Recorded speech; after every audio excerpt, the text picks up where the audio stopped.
থাকবো না, তারপর আসলেন বটে। ৭৭-এর অবস্থা ৮৭-তে থাকে না, ৮৭-এর অবস্থা ৯৭-তে থাকে না, অথবা ৯৭-এর অবস্থা ১৭-এ থাকে না বা আজকে থাকে না। বিধানসভা নির্বাচন যখন আসন্ন তখন আইএসএফ এবং ফরওয়ার্ড ব্লকের মধ্যে এখনো যে একটা জট পেকে রয়েছে, সেই জায়গা থেকে কিন্তু কড়া প্রতিক্রিয়া দেওয়া হচ্ছে সিপিএম নেতা সুজন চক্রবর্তী তরফ থেকে। এবং তিনি যেটা বলছেন, সবটাই তো আলোচনার মাধ্যমে করা হয়েছিল, আলোচনা ছাড়া কোনো কিছুই করা হয়নি, এমনটাই তিনি জানাচ্ছেন।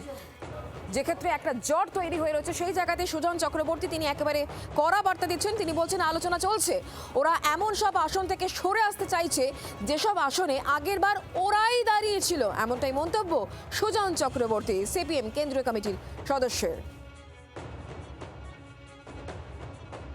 আমরা সবাইকেই যেটা বলছি যে আলাপ আলোচনা করে যেটা স্থির হয় তার উপরে থাকা উচিত। যেমন আমরা এখনো পর্যন্ত এমন কোনো প্রার্থী ঘোষণা করিনি যেটা আলোচনা থেকে স্থির হয়নি, বরং যে প্রার্থী ওরা যে আসনে দিয়েছিলেন গতবার, সেগুলো আবার অনেকটা ছেড়ে দিয়ে চাইছেন। 7টা না 8টা গতবার লড়েছেন, আমরা বারণ করছিলাম, আমরা শোনেননি, একটু মনে হয়েছিল দারুণ হবে, এবার সেগুলো ছেড়ে দিচ্ছেন। তা আলোচনা করে ঠিক হওয়ার পর বাদ যাবে, ঠিক না হওয়ার পর ঘোষণা হবে।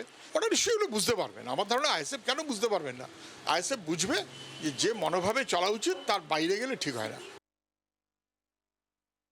কাগজ আছে, কলম আছে, মাথা আছে, একটা চিঠি লিখবে না কেন? ৭১-৮টা চিঠি লিখবেন, এর ইতিহাস থাকুক। লিখেছেন, ভালো করেছেন, একটা মিটিংয়ে নাও এসেছেন, কিন্তু আবার এসে যাবেন। আগেও যেমন একটা মিটিংয়ে বলছিলেন থাকবো না, তারপর আসলেন বটে। ৭৭-এর অবস্থা ৮৭-তে থাকে না, ৮৭-এর অবস্থা ৯৭-তে থাকে না, অথবা ৯৭-এর অবস্থা ১৭-এ থাকে না বা আজকে থাকে না। এটা সবাই বিবেচনা করতে পারলে সুবিধে হয়। ফ্রন্টের যে শরিক যারা, তারাও সেই একই রকমভাবে সবাই বুঝবেন। না বুঝতে পারলে আরেকটু বোঝার চেষ্টা করবেন।